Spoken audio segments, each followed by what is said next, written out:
Halo semuanya, kembali lagi bersama saya di channel Imanime.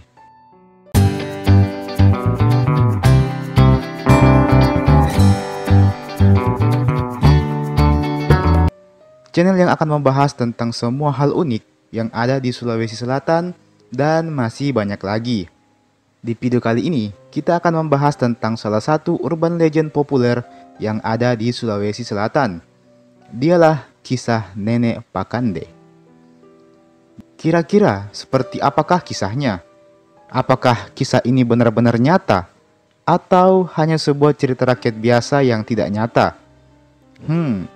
Penasaran? Sebelum kita masuk ke pembahasan, seperti biasa, saya mau mengajak kepada teman-teman semua untuk terlebih dahulu menekan tombol subscribe-nya, supaya channel ini bisa terus membuat video-video terbaru lainnya yang akan menghibur kita semua. Oke, kalau sudah, mari kita lanjut. Inilah dia kisah Nenek Pakande dari Sulawesi Selatan.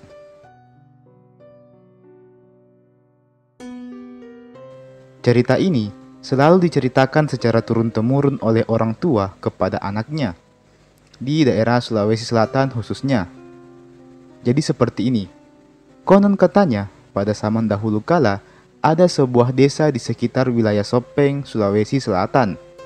Desa ini terbilang cukup makmur dengan sebagian besar penduduknya berprofesi sebagai petani.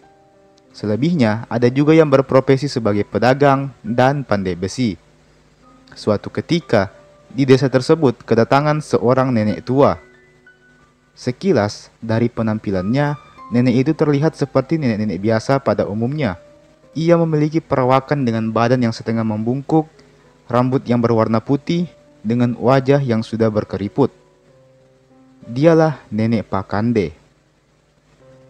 Tak ada yang tahu kalau Nenek Pakande ini sebenarnya bukanlah manusia. Dia adalah siluman yang menjelma menjadi sosok manusia yang suatu saat nanti akan berubah kembali menjadi siluman dan mengincar manusia sebagai mangsanya. Dalam kisahnya disebutkan bahwa Nenek Pakande ini sangat suka menculik bayi dan anak-anak kecil, dan biasanya dijadikan sebagai santapannya. Tak lama sejak kedatangan Nenek Pakande ke desa itu, mulailah terdengar banyak kasus anak-anak dan bayi yang hilang. Seperti layaknya masyarakat zaman dulu pada umumnya, banyak warga yang menganggap bahwa hilangnya anak-anak mereka itu bukanlah ulah manusia, namun ada keterlibatan makhluk halus di sini. Sayangnya mereka benar. Hilangnya anak-anak dan bayi tersebut tidak lain dan tidak bukan disebabkan karena mereka diculik oleh Nenek Pakande. Konon kabarnya, Nenek Pakande selalu keluar dan berkeliling desa pada malam hari. Dia selalu mengamati tingkah laku warga desa sambil mengintip dari balik semak-semak. Tentu saja dia sedang mencari mangsa berikutnya. Pada suatu malam, ada dua orang anak kecil yang sedang asik bermain di halaman rumahnya. Ibunya langsung menegurnya dan menyuruh keduanya masuk ke dalam rumah karena memang sudah malam. Namun, kedua anak tersebut tidak menghiraukan ibunya. Ibunya yang sedikit kesal karena masih harus memasak untuk makan malam pun akhirnya meninggalkan kedua anak tersebut.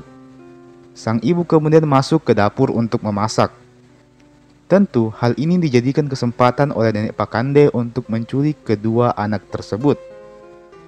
Tanpa menunggu waktu lama, kedua anak tersebut pun langsung menghilang di dalam gelapnya malam. Tak lama berselang, sang ibu keluar untuk memanggil masuk anaknya. Alangkah terkejutnya dia ketika mendapati halaman rumahnya kosong. Kedua anaknya tidak ada lagi. Kemana mereka? Spontan, wajah sang ibu pun langsung berubah menjadi pucat pasi. Kedua anaknya kini telah menghilang entah kemana. Kedua anak tersebut telah dibawa pergi oleh Nenek Pakande. Keduanya dibawa ke tempat persembunyian nenek tersebut. Sementara itu, sang ibu yang sudah panik bukan main masih terus berusaha mencari kedua anaknya. Dia mencarinya di sekitar halaman rumahnya dan juga di dalam rumah. Namun tidak berhasil menemukannya. Karena sudah sangat takut, sang ibu pun langsung berteriak sehingga membuat panik para tetangga. Dengan cepat, para warga langsung berkumpul ke rumah ibu tersebut. Dia lalu menceritakan tentang kedua anaknya yang hilang. Singkat cerita, para warga pun sepakat untuk mencari kedua anak tersebut.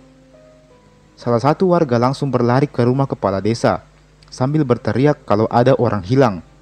Spontan, hal ini langsung membuat para warga yang lain berlari keluar rumah dan mulai mengerumuni rumah kepala desa.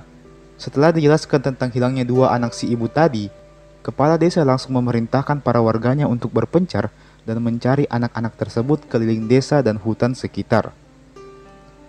Sebagai penerangan, mereka menggunakan obor yang terbuat dari bambu, dan dimulailah pencarian tersebut. Sayangnya, setelah berjam-jam mencari, tidak ada satupun yang berhasil menemukan dua orang anak yang hilang tersebut. Kedua anak tersebut benar-benar menghilang tanpa jejak. Akhirnya, karena waktu telah menunjukkan pukul 2 subuh, kepala desa pun menyuruh warganya untuk beristirahat dan melanjutkan pencarian di esok hari.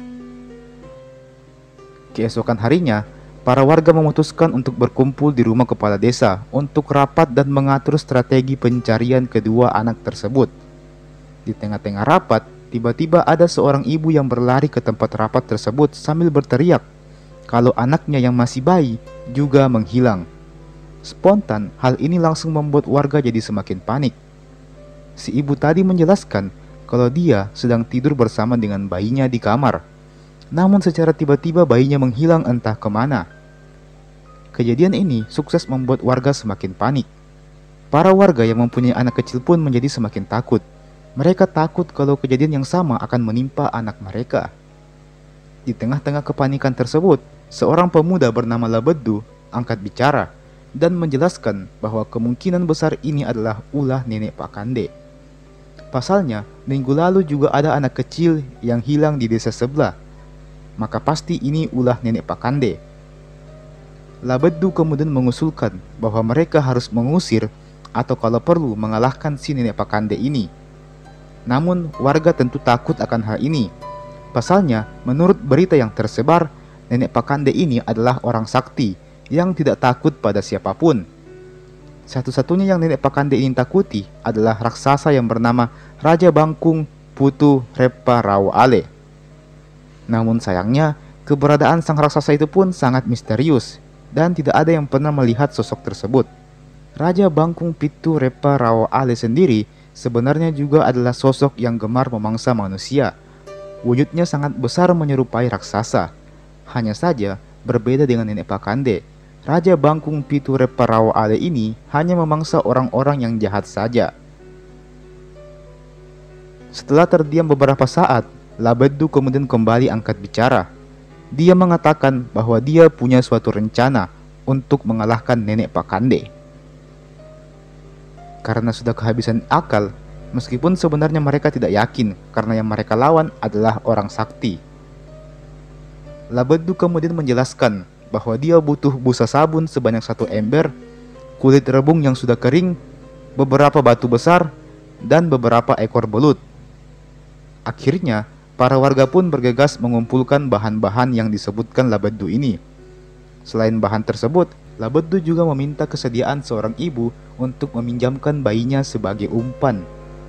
Labeddu kemudian menjelaskan bahwa dia akan menyamar sebagai Raja Bangkung Pitu Repa Rao Ale. Apakah yang terjadi selanjutnya? Dikarenakan ceritanya masih panjang, maka saya sudahi dulu videonya sampai di sini. Jangan khawatir, akan saya buatkan video part 2-nya sesegera mungkin. Oke, terima kasih sudah menonton video ini. Jangan lupa like, share, dan subscribe channel ini. Dan kita akan bertemu di part kedua.